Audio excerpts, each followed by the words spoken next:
अस्सलाम वालेकुम नाजरीन, आप देख रहे हैं पाकिस्तान इन्फो। अगर चैनल पर नए हैं तो चैनल सब्सक्राइब करना मत भूलिएगा, साथ ही बेल आइकन का बटन दबा लीजिए। शुक्रिया। देखें, पाकिस्तान की अब जनरल बाजवा साहब को जवाब देना होगा, इसलिए कि ये बात खुल गई है। ये जो सारे लोग इकट्ठे हुए, ये अपने तौर पर इकट्ठे नहीं हो सकते थे, इनको इकट्ठा किया जनरल बाजवा ने। अब एक बड़ा सवाल है उनसे कि क्या आप किसके लिए काम कर रहे हैं, और अगर आप ये जो साजिश है, ये जो सारा साइफर में जो चीज भेजी गई थी, एक दूसरा इस चीज की इन्वेस्टिगेशन की जरूरत है कि उसको किसने छुपाया।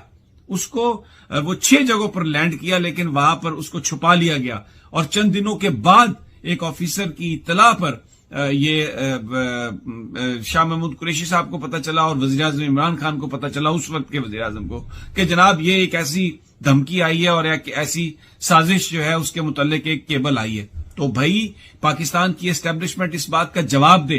यहां पर अमेरिकन खुलकर ये बात कह रहे हैं, टीवी पर आकर ये बात कह रहे हैं कि हमने हटाया इमरान खान को, और इसकी वजह यह थी कि वो चाइना से उसको दूर करना है, उसकी वजह यह थी कि वो रूस के साथ जा रहा था। तो फिर एक बड़ा सवाल है कि ये जो बाजवा साहब, ये जो अपनी रिटायर्ड ऑफिसर्स के साथ जो मीटिंग में उन्होंने बात कही कि मैं उंगली पकड़कर चलाया और इमरान ने ये नहीं किया, इमरान ने ये नहीं किया, इमरान ने ये नहीं किया, एक पूरी चार्जशीट दी उन्होंने।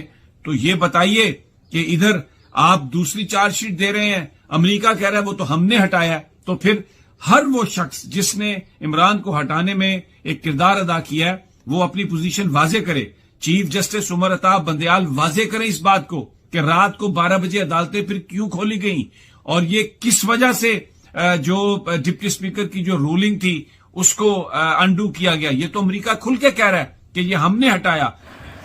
नाजरीन, ये वीडियो थी जिसकी वजह से FIR कल समी इब्राहिम के पीछे पड़ चुकी है।